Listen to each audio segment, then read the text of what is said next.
আসসালামু আলাইকুম বন্ধুরা, কেমন আছেন? আশা করি ভালো আছেন। পিঙ্কি কিচেনে সবাইকে স্বাগত।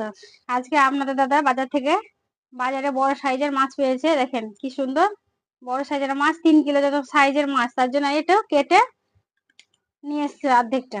দেখেন টাটকা, একেবারে ধরা যাচ্ছে না। দেখেন কত সুন্দর মাছটা। এটা আমি কেটে নেব।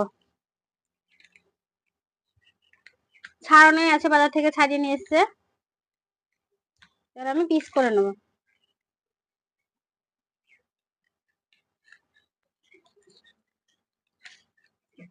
বাবা কত বড়, তাই জন্য শক্ত হয়ে আছে কাঁটাটা। দেখেন কত বড় মাছের চাকাগুলো, কত বড় বড় পিস গুলো হচ্ছে। দেখেন একেবারে এক হাতে। দেখেন